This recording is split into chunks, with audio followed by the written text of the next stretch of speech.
Paddock, we will learn an unexpected way farmers can exercise, shine a light on the importance of prescribed fire, and hear from a rodeo announcer who visited ABAC campus. I was blessed with a big mouth and real thick skin, so this is where I landed, and this is what I love to do, so it's worked out really good for me.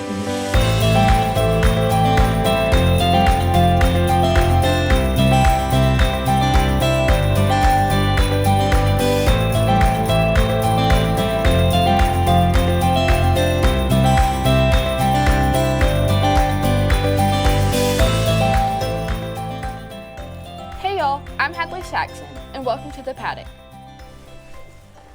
Georgia Farm Bureau is now accepting applications through May 1st or until 200 entries are received for their Farm Dog of the Year contest. This competition recognizes a furry farm hero and is open to Georgia Farm Bureau members over the age of 18 and their farm dogs. The winning dog and its human will be recognized in October at the 2026 Sunbelt Ag Expo. The grand prize winner will receive a $500 gift card. President Trump hosted over 800 farmers at the White House last week for National Agriculture Week. This was the largest gathering of agriculturalists in White House history. President Trump used this event to call on Congress to pass a new farm bill, saying he would seek additional farm assistance in the upcoming funding bill.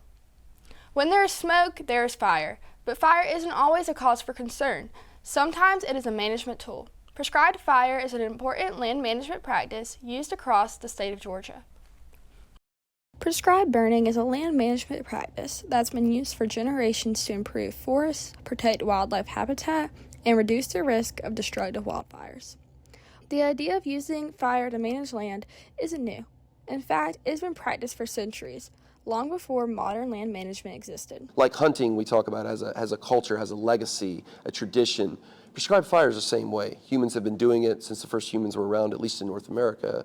Certainly on the East Coast, native cultures were doing it before Europeans ever got here, and there's evidence for that. So it's been part of our culture and heritage for a long time. Research has also been used to determine the amount of time should pass between prescribed fires in an area. The natural return cycle, from what we can tell from studies that have been done on tree rings, burn scars on ancient trees, and tree coring, is about 2 years. Before any prescribed fire, a plan must be put into place to ensure the best practices and results are seen. You build a prescription, you write out a plan, what are the best weather conditions, draw a map or print out a map of the unit you want to burn, identify the fuels, where are the watchouts, how big do my fire breaks need to be, what type of wind direction, what humidity.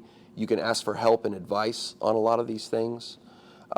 Traditionally, prescribed fires are conducted in the spring months, but now burners will burn at all times of year. There's a general saying in the fire world of the 40-60 rule, which is if your air temperature is between 40 and 60 degrees and your relative humidity is between 40 and 60%, that's when fire will behave the most predictably.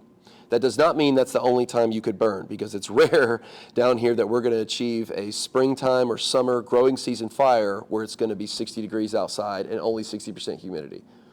But you can use things like that and look at temperature variables, relative humidity, and whatnot to try to decide what's a good time to burn. In order to legally burn, a burn permit is required. In the state of Georgia, anything other than hand-piled vegetation in your yard that meets certain requirements that are listed on the Georgia Forestry Commission website, you need what's called a prescribed burn permit or a burn permit. So that's for all acreage burns, agricultural burns, silviculture burns. Prescribed fire is an art of its own. It takes practice, skill, attention, and knowledge to conduct a safe and effective prescribed burn. You have to go very slow and be sure that you are laser focused on what you are doing. You can't just light it and take it easy and just sit back and watch it.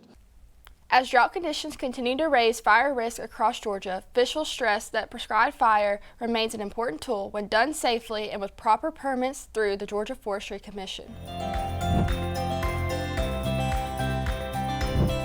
Hi, I'm Connor Hunt with your Market Outlook. Live cattle futures rose 40 cents to $1.07, with May feeder cattle up $1.52 to $2.75. The CME Feeder Cattle Index closed at $366.82. Cash trade is slow, with last week's sales at $234 to $235 and Southern Late Trade at $238. Wholesale box beef was lower choice at $394.42 and select at $392.59. USDA estimates Wednesday slaughter at 107,000 head. May corn closed at 2 3/4 to 3.5 cents lower, cash up 3/4 cents to $4.16. Ethanol production fell to 1.075 million barrels per day. Stocks dropped to 25.991 million, and exports rose to 123,000 barrels per day. Soybeans were down 3 cents, cash up 4 1/4 cents to $10.99.5. Soy meal rose $1.50 to $2.40. Soy oil fell 100 to 177 points. February soy crush hit 214.2 million bushels, with daily crush at an all-time record of 7.65 million. Wheat traded lower. Chicago soft red winter wheat down to 9.5 to 18 3/4 cents. KCHRW down 12 3/4 cents. That's your market outlook, and I'm Connor Hunt. With the physical and mental demands farmers face, taking care of their health is critical. Samantha Shackelford highlights an exercise that can help farmers stay strong and balanced. 26% of American farmers say they experience back pain, which is not shocking when you think about the work they do. But how can they overcome these pains? There are many different ways, and one of them might just be yoga. When you're in a yoga pose and you're flowing from one pose to another, it's important to keep the core engaged. The benefit of that is that you protect the low back. So the stronger your core is, the more you're protecting that low back. The CDC recommends at least 150 minutes of exercise a week, even for those who work outside all day. It is important to take care of yourself, especially when you are helping feed the world. Forage research is actually really hard on your body, especially if you're not paying attention. So I'm come from a smaller program, a smaller team, and so a lot of times during hay season, I am a team of one, which means I'm moving heavy PTOs on my own. I'm moving 100+ pound rolls of net wrap on my own, and I'm not always as careful as I probably should be with that.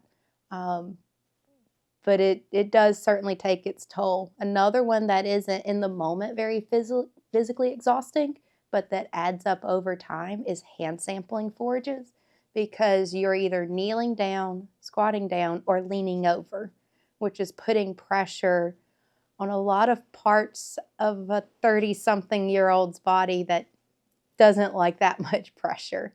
And so I've got to pay attention to, am I varying my movements? Am I raising up slowly?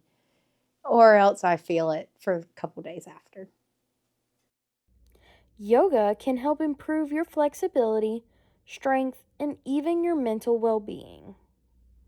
Now I do a lot of yoga and stationary bike, like a Peloton bike, to be able to work some things loose, work muscles that don't always get worked in my job, and to just decompress and stay flexible and healthy.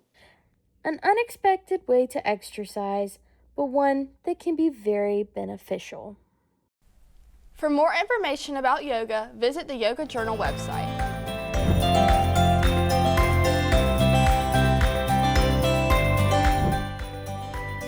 Hey, I'm Colin Souter with your weather outlook for the Southeast and across the country. The outlook isn't very encouraging if you're hoping for a lot of rain. Across much of the Deep South, there is a tilt toward below average rainfall. Georgia, along with much of the Southeast, is expected to see above average temperatures. That means warmer days than usual for April and likely an early taste of summer-like conditions at times. Now, combining those two things, warmer weather and limited rainfall, that's where drought becomes a real concern. Looking at the latest from the U.S. Drought Monitor, nearly the entire state of Georgia is dealing with the drought conditions right now. The most intense droughts is focused across southern Georgia. That includes areas closer to Florida line and the Atlantic coast.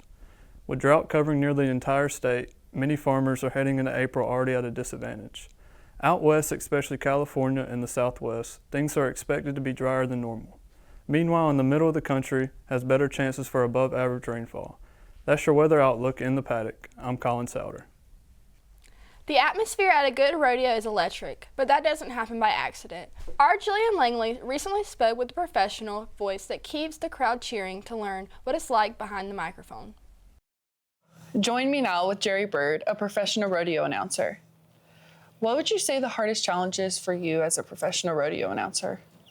I think it's crowd engagement for 2.5 hours. I mean, it's really hard to keep them engaged throughout the entire rodeo with a lot of components out there. You know, we've got livestock, we've got cowboys, there's several events, there's time to change over the events, so we have to constantly keep things going to make sure that we're providing, you know, that opportunity they were looking for when they bought that ticket. Mm-hmm.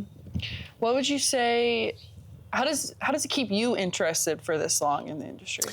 Oh my gosh, it's for the love of the game. I mean, I absolutely love Friday mornings when we're waking up, getting ready for a rodeo, and I hate to see Saturday night when we got to say goodbye. Yeah. But all that in the middle is coming to meet committees. You know, we do a rodeo here at ABAC in the fall, and it's just coming to new towns and experiencing what they have to offer. And you guys went over the top here this year, rolled out the red carpet for us, so we really appreciate coming here, and we're already booked to come back in the fall. So, I bet. What would be your best advice for someone who wants to be a rodeo announcer? I would say be incredibly humbled to start with. Realize that you hold the entertainment value in the palm of your hand, and you have to be a time manager too. You know, you got to make sure that rodeo doesn't lull, but you also don't want to run through it so fast that you're trying to rush everybody. Mm-hmm. It's all about timing. Sometimes my most favorite event in the sport of rodeo is the opening ceremonies, where we get to honor our God, our family, and our country for 18 minutes. So that's how we kick things off, and that, to me, is something I think every rodeo announcer really wants to start on the right foot. Did you always know you wanted to be a rodeo announcer, or did it just kind of fall into your place? No, I didn't start out in the rodeo industry as an announcer, but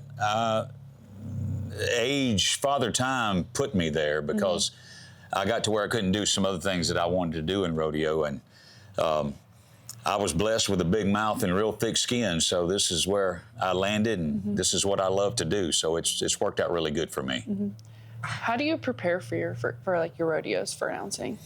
Well, like for this week, we're in a little town in Alabama, and when I go back to the hotel tonight, I'll do 6 to 8 hours of contestant bios.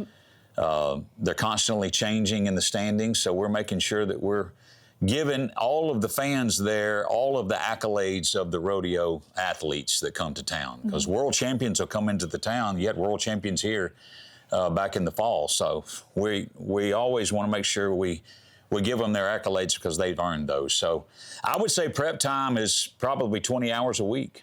All right, that's Jerry Bird, your professional rodeo announcer. That's all for today. Join us back here next week for more ABAC and Ag News. From all of us here at the Paddock, I'm Hadley Saxon. Have a great week, and G Hall, y'all.